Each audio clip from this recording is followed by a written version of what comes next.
Guess who's back? Back again. Guess who's back again? Me.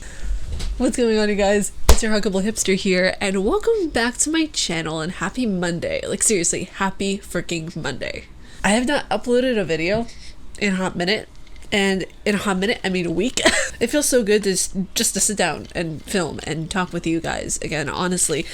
Oh, thank you guys so much for all of the messages, all of the warm concerns and everything like that. So we're going to do some house cleaning before we get into today's casual nerd. First off, we're not going to be reviewing a video today. We have a lot of news to catch up on. We have a lot of news that actually is just coming in, just breaking news, breaking wind, breaking everything. So I want to focus more or less on the news today instead of anything else. That way we can really just dive into it.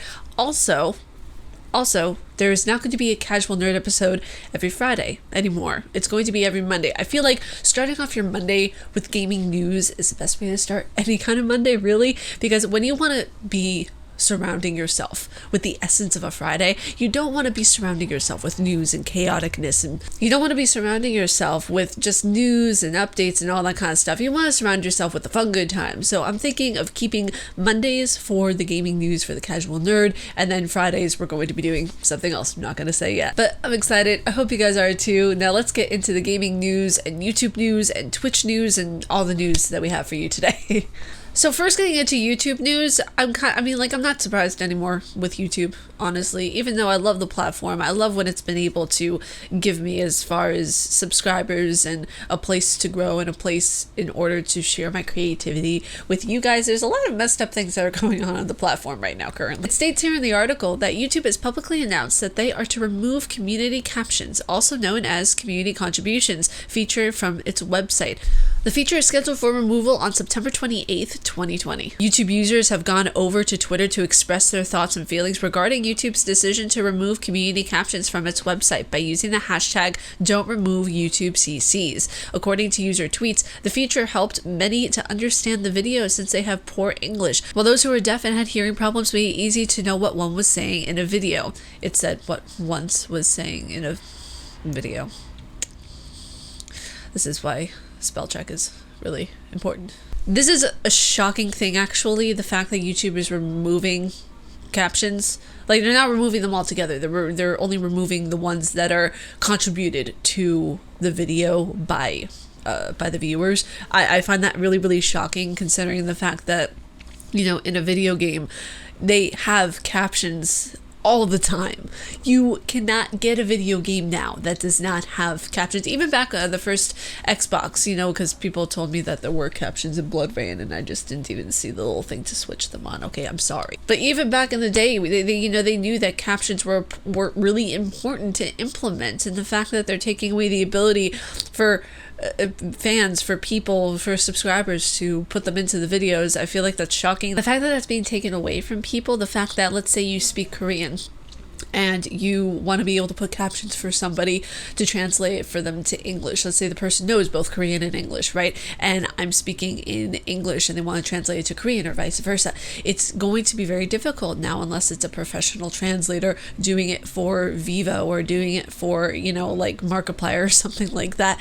You know, having captions there, I feel, is really, really crucial, and having a community post them, that's a community aspect. That's something that's part of what having a community is, working with one another in tandem in order to help one another make the best content possible. So it's iv'e, not PUBG. iv'e? It's the new game that India swears that it's not copying off of PUBG.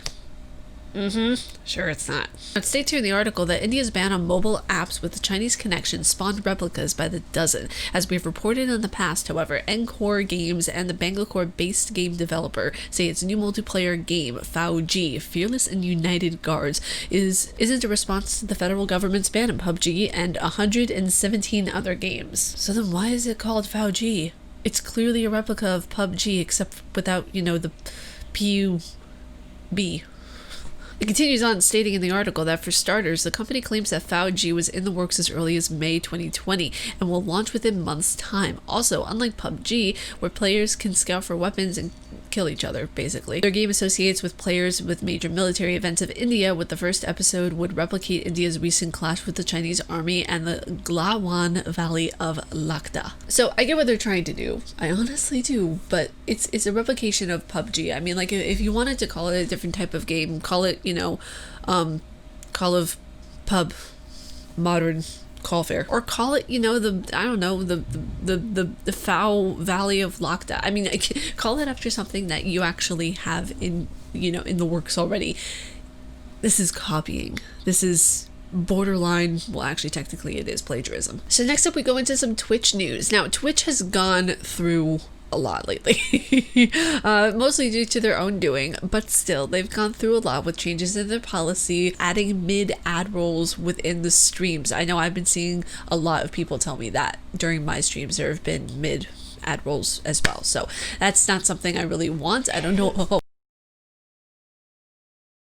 That's not something I really want, honestly. The fact of the matter is I don't want to be saying something and then be cut off by an ad just, you know, mid-sentence. That's not nice. But now they have something different that's in the works right now to remove from Twitch. Could you guess what it is? Do you want to take a little guessy poo? It's Twitch Sings. Twitch Sings is going to be removed January 1st of 2021. So get in those karaoke tunes as fast as you can, kids, because it's going bye-bye. Now, it states here in the press release that they gave as to why they are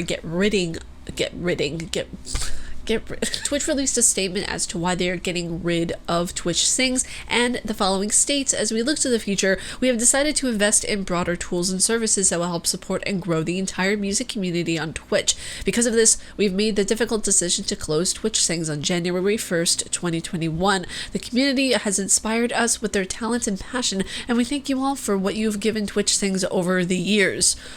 Over the years? How long has Twitch Sings been around? I thought it was only around for like a year and a half at the most. So what happens now? We're grateful for all the streamers and singers who contributed to the Sings community, making it one of the most inspiring groups within Twitch. Today we are releasing an entire backlog of over 400 new songs and hope you continue to enjoy Twitch Sings for the next few months. On December 1st, we will begin removing Sings videos and clips per our contractual obligations, and on January 1st, the game will stop working. Looking ahead, we are excited to share more about the future of music on Twitch and how we are working to make Twitch the best place to bring you closer to your artists and the music you love. While I know this is going to irritate a few people, it's for the best. I like the way that they went about doing this. They went about doing it in a way that is professional. It's well thought out. You know, a lot of policies on Twitch I don't really agree with, you know, but the thing is that they're making steps to progress their platform. They're making everything very... They're making themselves very transparent, which I really like. And I feel like YouTube should be taking a little bit more of a note from them, honestly, when it comes to transparency and the way that they conduct their business. Because I feel like YouTube has gotten so big that every time that they try to get something across to people, it always comes off misconstrued one way or another. So, you know, Twitch, good job and kudos for doing the most professional thing that you can do right now as far as the Twitch Sings app. I'm really proud of you guys. So next up, we have some Witcher news. I'm really excited about this news because it has to do with the next Xbox, which, by the way, your girl is pre-ordering the Xbox tonight at 12 o'clock in the morning. Can I get an amen? I'm so excited. I am so excited for the new Xbox release. I mean, hello, Resident Evil 8, Hellblade 2, Senua's Sacrifice. I'm so excited. We can't forget about the Medium either. The Medium, oh my god, the Medium's gonna be amazing with music from Silent Hill. Oh my god. That was my excited part. I don't know if you guys could tell. It states here in the article that developer CD Projekt Red confirmed the news in a press release, revealing that the next-gen edition of its award-winning fantasy RPG of 2015 will boast a range of visual and technical improvements on PS5 and Xbox Series X, including faster load times, ray tracing visuals. It continues on stating that the game is the complete edition of The Witcher 3, meaning it comes with all the previously released DLCs, including both of its meaty story expansions, Hearts of Stone and Blood and Wine. Those who already own a copy of The Witcher 3 Wild Hunt on PS4 or Xbox One will be able to upgrade to the next-gen version for free, while PC owners will receive a free update to their version of the game that will add the visual and technical enhancements included in the edition. The game is also available for purchase separately, which this is really cool to see that they're doing not only this with this game for The Witcher, but they're going to be doing this with Cyberpunk 2077 as well. So if you already own a copy, well, actually, if you already pre-ordered a copy for your Xbox One, you'll get the free update as well when the Xbox Series X comes out. So it's time to get into some rather sad news for all of those 3DS players out there. The 3DS is going to no longer be manufactured. Here in the article that Nintendo has formally discontinued its 3DS handheld gaming platform. Word spread early Thursday, with Twitter users in Japan noticing the remaining 3DS models on Nintendo's Japanese language website listed as out of production. Nintendo spokesperson confirmed the end of 3DS in a statement to Polygon.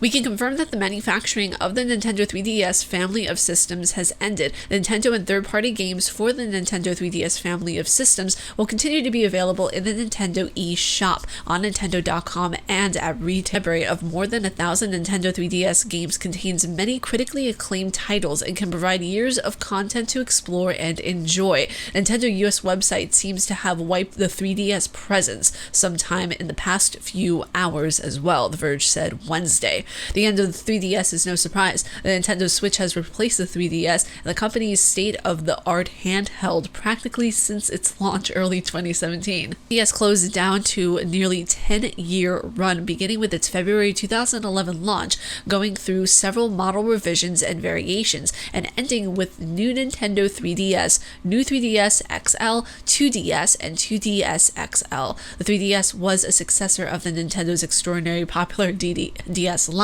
of handhelds, which began in 2004 and ended in 2013 with 154 million units sold. Honestly, you have to give a slow clap to the 3DS and its line, because it was iconic. I myself never owned a 3DS. I know a few of my friends who do content creation have owned it, loved it, use it, and still use it to this day. It's one of those things that, like it said in the article, the Switch is taking over. I feel like when that dies out, it'll be a very even more solemn event, because Nintendo is one where they're just an iconic company. They're kind of like the Team Switzerland of the console wars nowadays, I feel, because you have PS5, you have Xbox Series X, and then you have, Nintendo over there doing its own thing like the boss ass bitch it is. Not to say that PS5 and Xbox Series X aren't bad bitches, but they're causing a little bit more drama than Nintendo is right now. So next up, we're going to go into some Resident Evil 8 news, and this one I'm not sure. I don't know. So it states here in the article that development of Resident Evil 8 for the PS5 is reportedly struggling and causing issues with production, according to noted Capcom insider Dusk Golem on Twitter. You guys know my partial take on Dusk Golem. I don't really follow a lot of rumors and speculations. See, the thing is, you guys, I don't follow the drama. I don't follow the hearsay. I don't follow the speculations that come with the gaming territory. It actually really honestly pisses me off when people create drama or they create news stories as far as game companies go, or the games that are being released, because sometimes, if somebody is going to create a news story and it goes viral with the speculation that happens of like, oh, this game is supposedly supposed to have this, supposedly, not actually, not factually. With me, I deal with facts. I don't deal with what ifs and hearsay.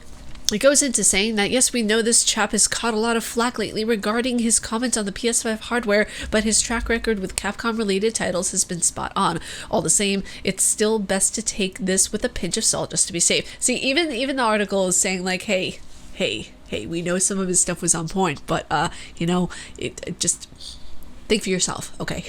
Continuing on, speaking in a lengthy post on Twitter, Dusk Golem revealed that the work on the PS5 edition of the survival horror title is experiencing a number of issues, to the point where the team are apparently considering reducing some of the effects and features. His initial comments on the PS5 version can be seen in the tweet that is provided in the article, which will be down in the description below for your viewing pleasure, as will all the articles that I discussed today. The thing is that I don't know. I don't like taking Dusk Golem's word for anything, let alone any gossip columnist, because that's what he is at the end of the day. He is a gossip columnist. See, when it comes to a lot of rumors like this, I strongly feel like everything should be taken with a grain of salt and looked at very carefully. A lot of these gossip columnists, because that's what they are at the end of the day. You know, Dusk Golem, a lot of them, there's so many tweets debunking a lot of what they say.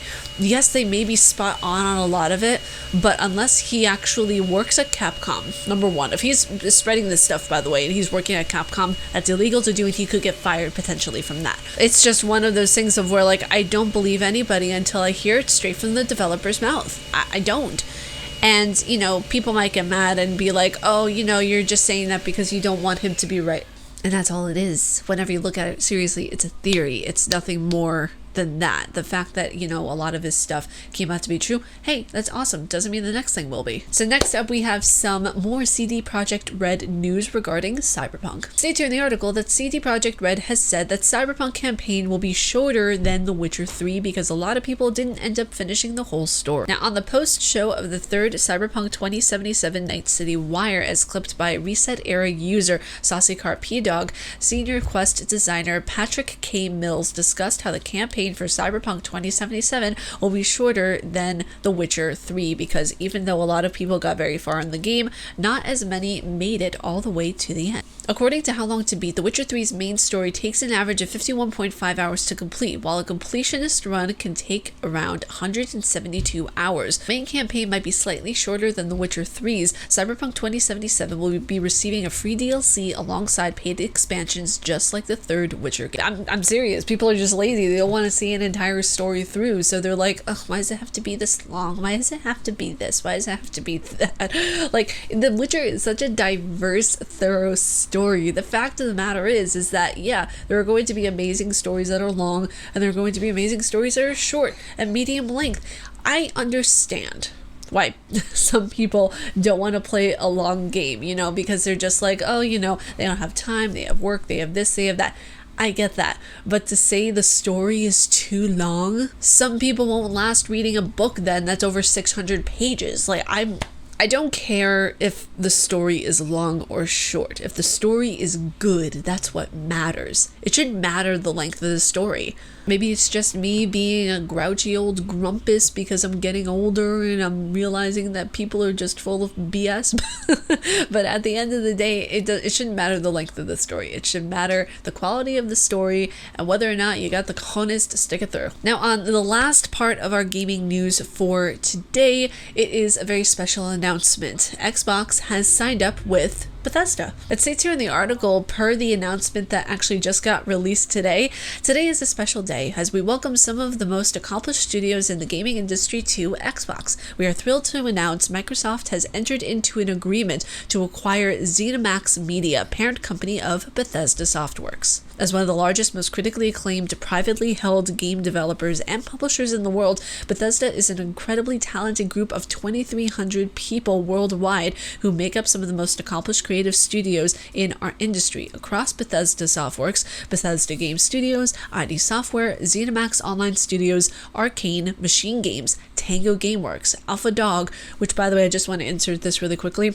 Bethesda Game Studio, ID Software, and Tango Gameworks all worked on the Evil Within 1 and 2. So if this means we get another game out of this, hint hint, maybe? Alpha Dog and Roundhouse Studios, these are the teams responsible for franchises like The Elder Scrolls, Fallout, Wolfenstein, Doom, Dishonored, Prey, Quake, Starfield, and many more.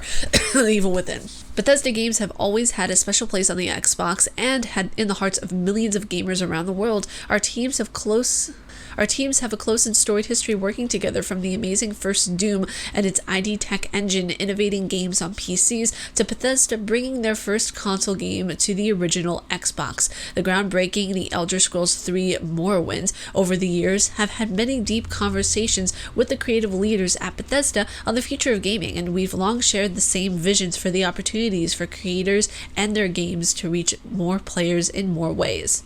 Just as they took hold in the first steps to bring the Elder Scrolls franchise to the original Xbox, Bethesda were the early supporters of the Xbox Game Pass, bringing their games to new audiences across devices, and have been actively investing in new gaming technology like cloud streaming of games, and will be adding Bethesda's iconic franchises to Xbox Game Pass for console and PC. One of the things that's most excited about seeing is the roadmap with Bethesda's future games, some announced and many unannounced to the Xbox console and PC, including Starfield, a highly anticipated new space epic currently in development by Bethesda Game Studios. Guys, Bethesda are passionate believers in building a diverse array of creative experiences, exploring new games, franchises, and telling stories in bold ways. All of their great work will, of course, continue to grow, and we look forward to empowering them with the resources and support of Microsoft to scale their creative visions to more players in new ways for you. All of our work and the foundation of our relationship with you starts with a commitment to deliver a breadth of amazing games to discover and play on Xbox. Over the last few weeks, we've been excited to share more detail on the important elements of plan we've been building towards for years.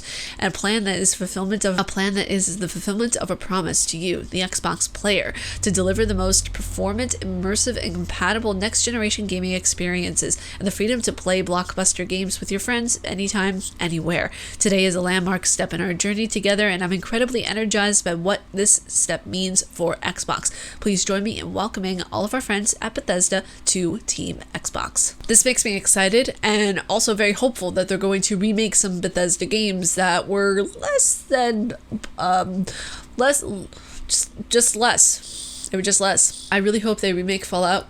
Especially Fallout 3. I really hope they remake that. If they remake that here, you know what? I'm stating a promise here and now today. If they remake Fallout 3, I will play it on the YouTube channel. I promise you I will play that if they remake it. If they remake it, I don't I mean, like, that'll be just a great stepping stone, honestly. I mean, who knows? Maybe I'll actually like the game this time if they remade it. But you guys, that is it for me for gaming news for this week. Oh my god, this has been a long episode. Sorry, post-production me. You guys, that was it for today's episode of The Casual Nerd. If you all like my face and what I do, please be sure to subscribe and hit that bell down below, because I make videos every Monday, Wednesday, and double uploads on Friday. If you guys want to check down the description below, I have all the articles that I discussed today. I have my Patreon, which I uploaded the new article that I did for my review of Death Stranding, which will be out to the public for Wednesday. But if you guys want to sign up to Patreon to see it early, you can do that right down below. Also, be sure to check out my Amazon affiliate stuff. I have so much stuff down there for you guys to choose, from tech stuff to different lighting equipment and everything like that. I'm going to be putting some games down there, by the way, that have really taken my interest, so you guys can check them out down there as well. But stay casually nerd, you guys, and I'll see you all in the next video. Peace.